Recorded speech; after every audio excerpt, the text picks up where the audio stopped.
साथ राधिका चौधरी। चलिए इस बुलेटिन में सबसे पहले बड़ी खबर की बात करते हैं, क्योंकि जम्मू कश्मीर में कांग्रेस के G23 के नेता समारोह में शामिल हुए हैं और यह पूर्व केंद्रीय मंत्री कपिल सिब्बल ने कांग्रेस के कामकाज पर सवाल भी उठाए हैं।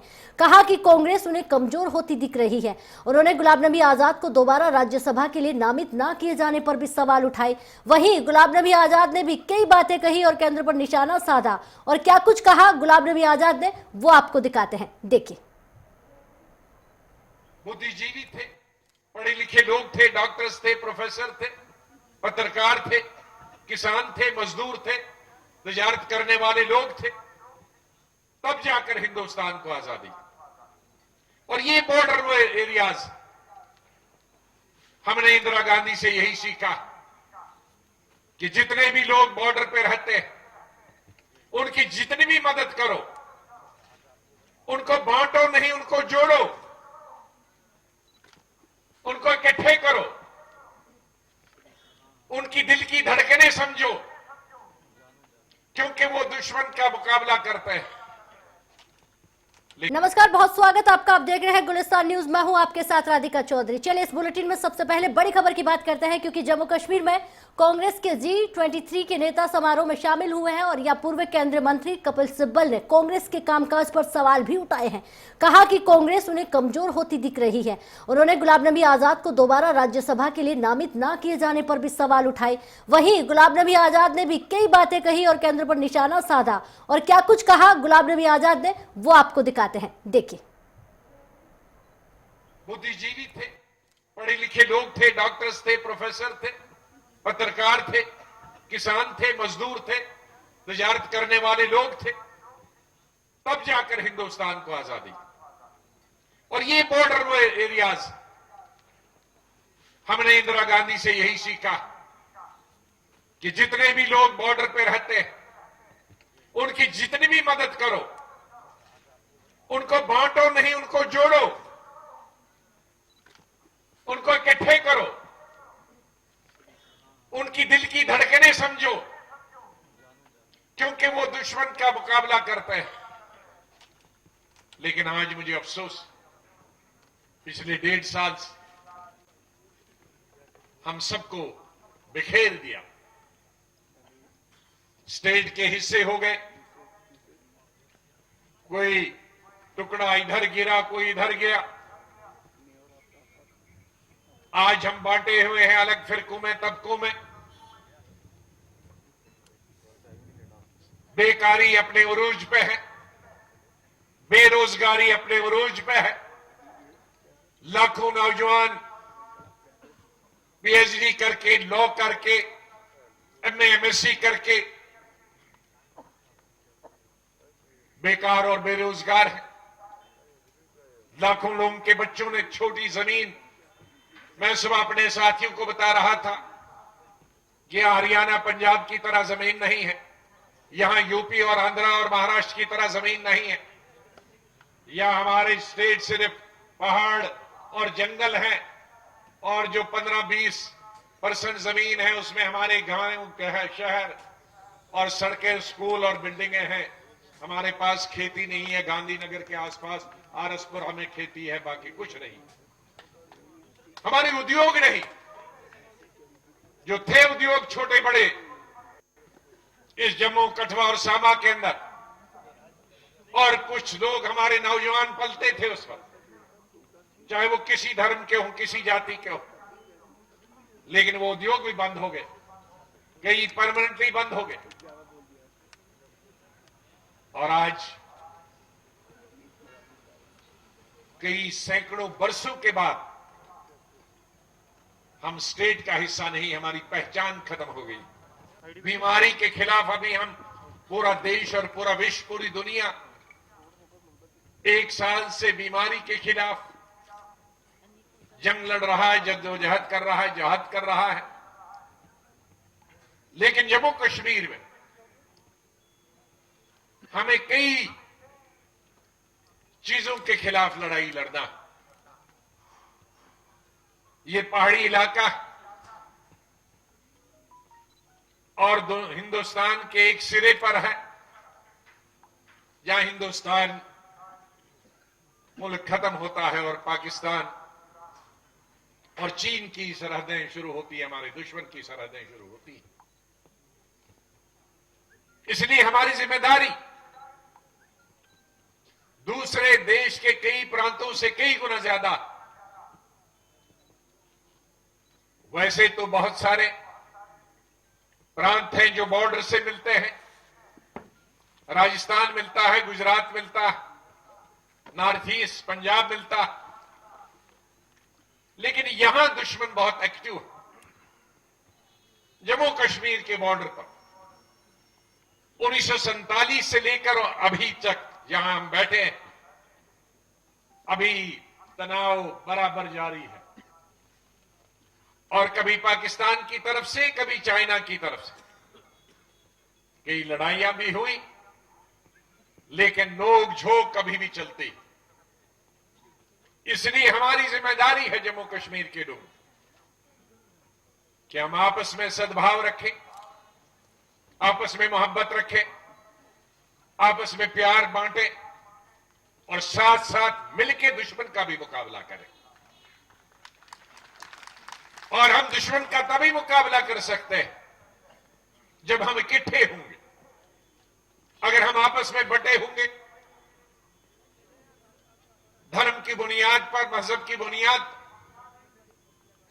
मैं बार बार पार्लियामेंट में कह चुका हूं सरकार को, आज की सरकार, आप हुकूमत में आ जाओ, हमें कोई फर्क नहीं पड़ता।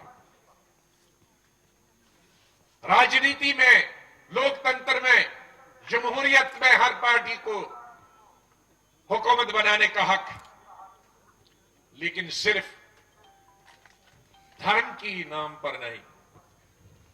आप सबको लेके चलो, जैसे कांग्रेस ने किया। कांग्रेस आजादी हासिल नहीं करता अगर उसमें सभी धर्मों के, सभी जातियों के लोग नहीं होते। सभी धर्मों और सभी जातियों के लोग थे, सभी प्रांतों के लोग थे, तो कोई भी दुनिया का आदमी नहीं है या लीडर नहीं है जो कश्मीर को कश्मीर के नाम से नहीं जानता, या जम्मू कश्मीर को कश्मीर की स्टेट से नहीं जानता। आज हमारी वो पहचान चलेगी। आज हम एक डिस्ट्रिक्ट का दर्जा दिया गया, तो इसलिए हमारी लड़ाई वो भी जारी रहेगी पार्लियामेंट और पार्लियामेंट के बाहर कि हमें स्टेटहुड अपनी वापस चाहिए। और जब तक हमारे एमएलएज नहीं होंगे, चुने हुए नुमाइंदे नहीं होंगे, वो किसी भी पार्टी के क्यों ना हो, उनके ऊपर जिम्मेदारी होगी। जब तक यहां चुने हुए नुमाइंदे मिनिस्टर नहीं होंगे, चीफ मिनिस्टर नहीं होंगे, ये बेकारी, बेरोजगारी, ये सड़कों की हालत, ये पानी की हालत, बिजली की हालत, ये स्कूलों की हालत, ये डिस्पेंसरीज की हालत, अस्पतालों की हालत और ये जहालत बराबर तारी रहेगी, जारी रहेगी, जब तक स्टेट के नुमाइंदे चुनकर नहीं आते तीनों खित्तों से, जम्मू कश्मीर और लद्दाख से। लेह का डिस्ट्रिक्ट यूटी चाहता था, लेकिन कारगिल का डिस्ट्रिक्ट बिल्कुल यूटी नहीं चाहता, यूटी के खिलाफ।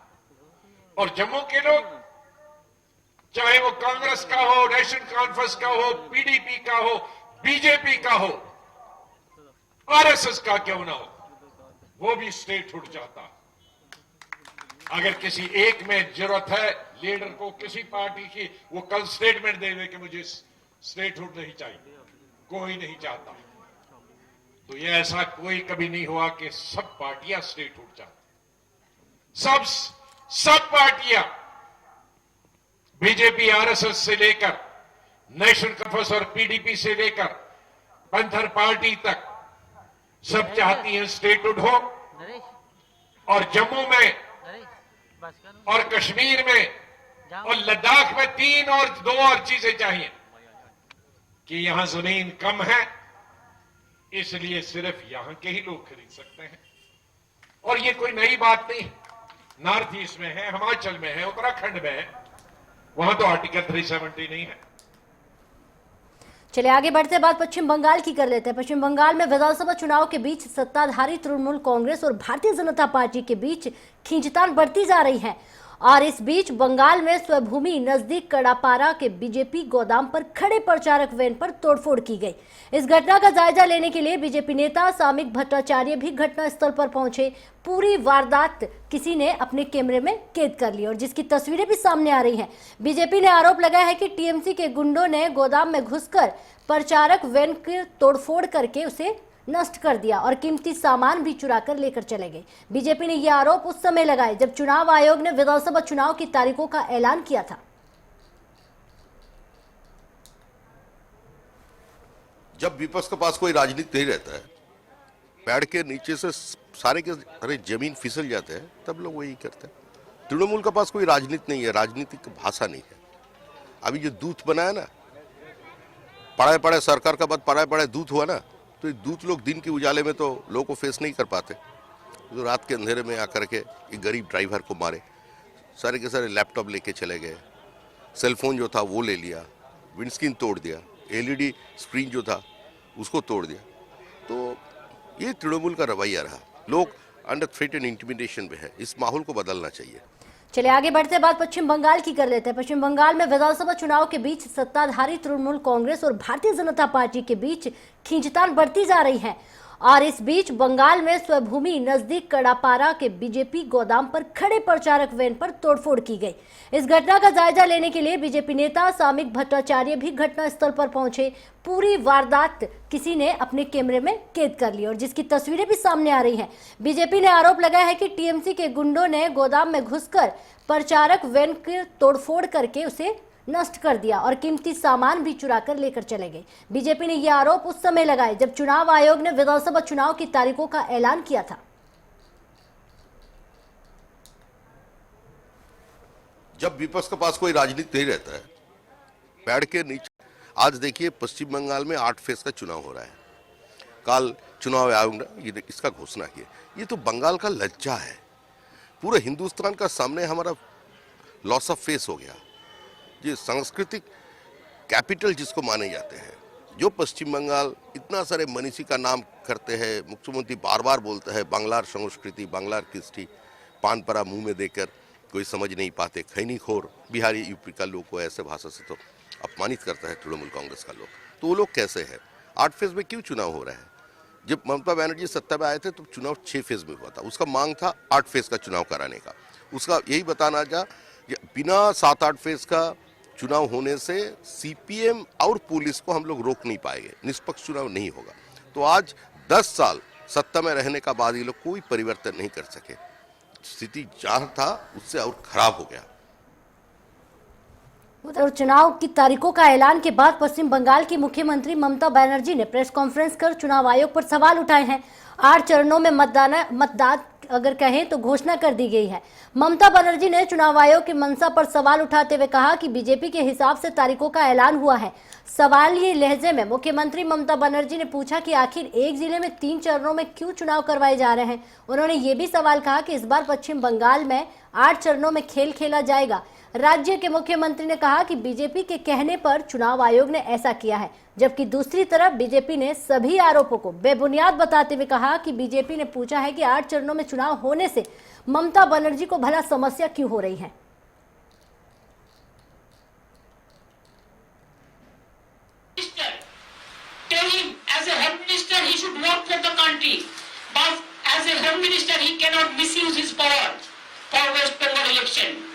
Tell Prime Minister, we welcome him. As a Prime Minister, you use your power. But as a Prime Minister, you cannot use your BJP power to misuse your power for the state of West Bengal. After the election, you have to give me the best award, victory award, and I will get the winning capacity, and we are the winners. We are the street fighters, but we are the winners. We can show you the result. And Mr. Narendra Modi and Amit Shah, please be prepared. Whatever you will destroy, you will try to destroy Bengal. Like the 2024 election, we will not let you go alone. अगर किसी को question करना है ममता जी को, तो वह अपनी सरकार को करना है। जिस तरह इलेक्शन में वो हिंसा कर रही हैं, सरकारी जो जुमले हैं, सरकारी जो प्रणाली है उसका गलत इस्तेमाल कर रही हैं, हिंसा के द्वारा राजनीति कर रही हैं। उसके कारण इलेक्शन कमीशन को निष्पक्ष चुनाव करवाने के लिए यह 8 फेज में इलेक्शन करवाने पड़ रहे हैं। कोई इसके लिए जिम्मेदार है तो ममता बनर्जी की हिंसा की राजनीति। नमस्कार। बहुत प्रसन्नता की बात है कि इलेक्शन कमीशन ने 8 चरणों में बंगाल का चुनाव की घोषणा कर दी है और सभी राजनीतिक दलों की मांग थी कि इसका स्पान बढ़ाया जाए, क्योंकि सेंट्रल फोर्स के डिप्लॉयमेंट में थोड़ा समय चाहिए। और मैं चुनाव आयोग से ये भी निवेदन करूंगा कि रक्त रंजित चुनाव नहीं हो, इसके लिए बहुत ज़रूरी है कि वे सब असामाजिक तत्व जो लिस्टेड हैं, जो कहीं ना कहीं स्मगलिंग करते हैं, विशेषकर सीमावर्ती जिलों में, वहाँ पर तत्काल उन्हें राउंड अप करें, उन्हें लॉकअप करें। यदि वे बाहर रहेंगे तो शांतिपूर्ण चुनाव नहीं हो सकते। और मैं चुनाव आयोग से अपेक्षा करता हूं कि ये चुनाव शांतिपूर्ण हो। इसके लिए आप अतिरिक्त बल के साथ साथ वहाँ अतिरिक्त अधिकारियों की भी नियुक्ति करें, जो हर जिले में स्वयं उपस्थित रहकर वाच कर सके और निष्पक्ष चुनाव हो सके और लोग निर्भीक होकर मतदान कर सके। चुनाव तो होना ही था, लेकिन पहला सवाल इतना हड़बड़ी क्यों? पूरा मई महीना पड़ा हुआ था बंगाल के चुनाव संपूर्ण करने के लिए।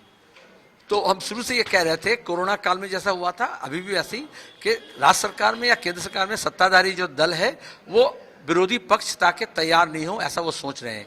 एक जितने दिन जा रहे हैं उतने दिन आप देखोगे वाम पक्ष, कांग्रेस और आईएसएफ मजबूत हो रहे हैं। 28 तारीख को ब्रिगेड का रैली मैदान है में रैली है, और आप देखोगे कि हम किस तरह से बीजेपी और तृणमूल दोनों को पछाड़ने के लिए तैयार हो रहे हैं। इसलिए इनको हड़बड़ी था।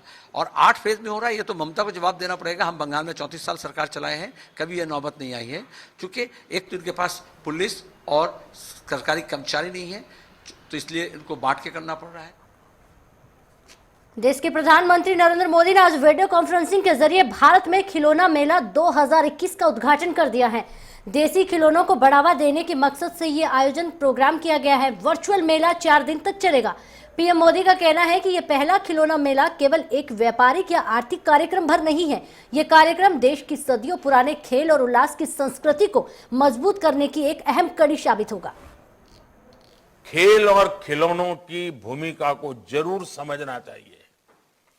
खिलौनों का जो वैज्ञानिक पक्ष है, बच्चों के विकास में, उनकी लर्निंग में खिलौनों की जो भूमिका है, उसे पेरेंट्स को भी समझना चाहिए और टीचर्स को स्कूलों में भी उसे प्रयोग करना चाहिए। इस दिशा में अब देश भी प्रभावी कदम उठा रहा है, व्यवस्था में जरूरी परिवर्तन कर रहा है। इसका एक उदाहरण हमारी नई राष्ट्रीय शिक्षा नीति भी है। नई राष्ट्रीय शिक्षा नीति में प्ले आधारित और गतिविधि आधारित शिक्षा को बड़े पैमाने पर शामिल किया गया है। एक ऐसी शिक्षा व्यवस्था है जिसमें बच्चों में पहेलियों और खेलों के माध्यम से तार्किक और रचनात्मक सोच बढ़े, इस पर विशेष ध्यान दिया गया है। साथियों, खिलौनों के क्षेत्र में भारत के पास ट्रेडिशन भी है और टेक्नोलॉजी भी है। भारत के पास कंसेप्ट भी है और कॉम्पिटेंस भी है। हम दुनिया को इको फ्रेंडली टॉयज की ओर वापस लेकर जा सकते हैं। हमारे सॉफ्टवेयर इंजीनियर्स कंप्यूटर गेम्स के जरिए भारत की कहानियों को, भारत की जो मूलभूत मूल्य हैं, उन कथाओं को दुनिया तक पहुंचा सकते हैं।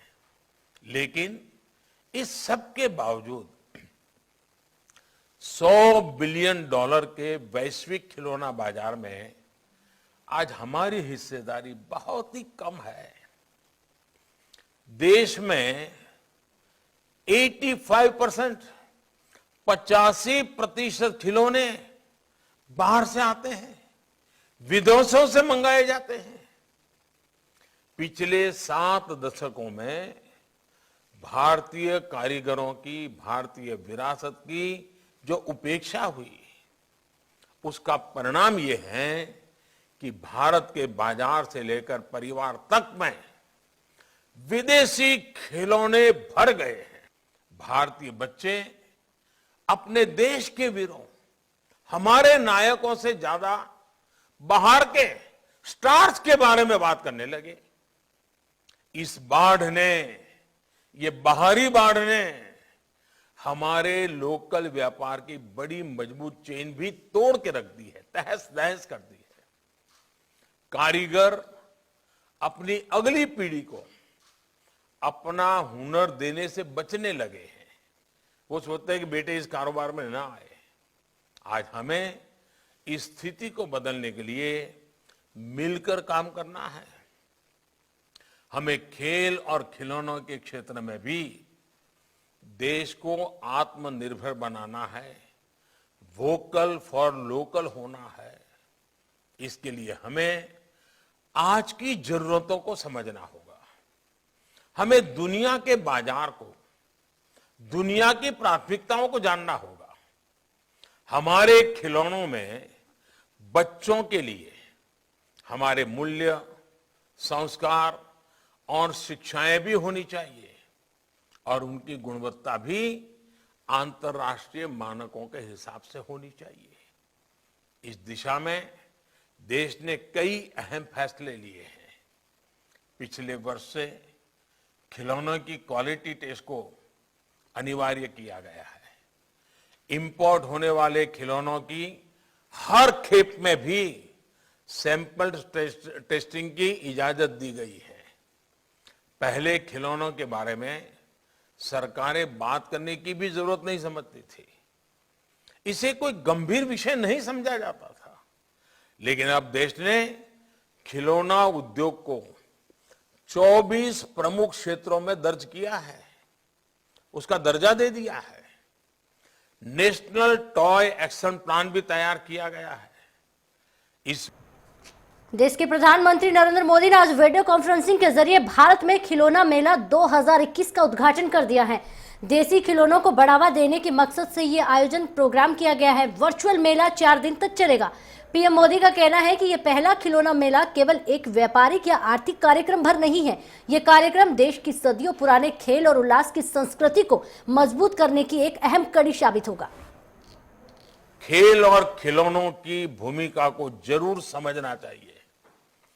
खिलौनों का जो वैज्ञानिक पक्ष है, बच्चों के विकास में, उनकी लर्निंग में खिलौनों की जो भूमिका है, इसमें 15 मंत्रालयों और विभागों को शामिल किया गया है ताकि ये उद्योग कॉम्पिटिटिव बने, देश खिलौनों में आत्मनिर्भर बने और भारत के खिलौने दुनिया में भी जाएं। कि इस टॉयकाथॉन में 12 लाख से अधिक युवाओं ने, शिक्षकों ने और विशेषज्ञों ने रजिस्ट्रेशन कराया और 7,000 से अधिक नए नए आइडियाज आए। ये दिखाता है कि दशकों की उपेक्षा और कठिनाइयों के बावजूद भारत की प्रतिभा, भारत का हुनर आज भी असाधारण संभावनाओं से भरा हुआ है। जिस तरह भारत ने अतीत में अपने उल्लास से, अपनी ऊर्जा से मानवता के जीवन में रंग घोले थे, वो ऊर्जा आज भी उतनी ही जीवंत है। आज टॉय फेयर के इस अवसर पर हम सबकी जिम्मेदारी है कि हम इस ऊर्जा को आधुनिक अवतार दें, इन संभावनाओं को साकार करें। तो चलिए बड़ी खबर आ रही है, आपको बता देते हैं इस वक्त की बड़ी खबर। गुरु रविदास जयंती पर सीएम मनोहर लाल ने बड़ी घोषणाएं कर दी गई हैं। एक बार फिर हरियाणा के लिए बड़ी घोषणाओं का सौगात करते हुए गुरु रविदास की जयंती पर आपको बता देते हैं 1 अप्रैल से शुरू होगी मुख्यमंत्री अंत्योदय परिवार योजना, जिसको लेकर आज घोषणाएं कर दी गई हैं। डॉक्टर अंबेडकर आवास नवीनीकरण योजनाओं में सभी बीपीएल परिवारों को जोड़ा जाएगा। ये बड़ी जानकारी आपको दे देते हैं क्योंकि संत महापुरुष विचार सम्मान एवं प्रसार योजना की घोषणा कर दी गई है। सीएम हरियाणा के और एक बार फिर से सौगात देते हुए। इससे पहले आपने देखा होगा कि हरियाणा के सीएम ने कर्मचारियों के लिए एक सौगात लेकर आए थे कि अगर कोई भी एग्जाम्स के लिए फॉर्म भरता है तो वन टाइम फॉर्म पोर्टल पर अपलोड किया जाएगा। उसको लेकर उसके बाद फरवरी का महीना चल रहा और एक बार फिर से हरियाणा की अगर कहें लोगों के लिए ये बड़ी घोषणा का पिटारा खोल दिया गया है। रविदास की जयंती पर शुभारंभ किया गया। 1 अप्रैल से शुरू होगी मुख्यमंत्री अंत्योदय जयंती के अंत्योदय की इसकी शुरुआत की जाएगी। आपको ये बता देते हैं क्योंकि डॉक्टर अंबेडकर आवास के नवीनीकरण के साथ साथ आपको ये जानकारी दे देते हैं। हरियाणा के सीएम मुख्यमंत्री मनोहर लाल ने कहा कि 1 अप्रैल 2021 अंत्योदय परिवार उत्थान योजना 1 अप्रैल से लागू होने वाली है और इसके साथ ही डॉक्टर अंबेडकर आवास नवीनीकरण योजना अब सभी बीपीएल परिवारों के लिए लागू होगी। इस योजना के तहत 50,000 से बढ़ाकर 80,000 रुपए कर दी जाएगी और उन तमाम लोगों को इसमें जोड़ा जाएगा क्योंकि अगर बात गरीबी रेखा की करें तो उन्हें ज्यादा से ज्यादा उठाने की कोशिश की जाएगी।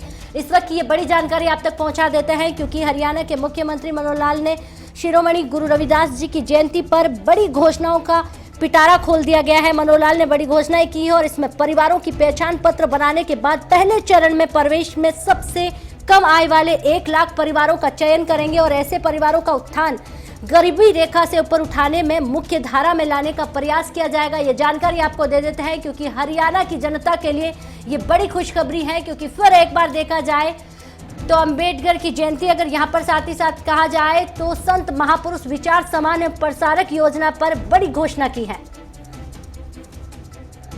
तो चलिए अब आगे बढ़ते हैं, बात कश्मीर की कर लेते हैं। कश्मीर में स्पोर्ट्स को दिया जा रहा है बढ़ावा। आपको बता देते हैं युवाओं को मिल रहा है कश्मीर में लाभ।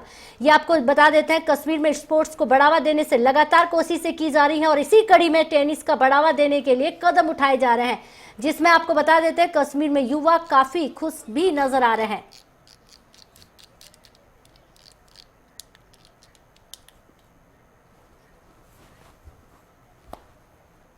चलिए बुलेटिन में वक्त हो चुका है इजाजत लेने का, लेकिन आप कहीं मत जाइएगा, फौरन हाजिर होते हैं एक छोटे से ब्रेक के बाद।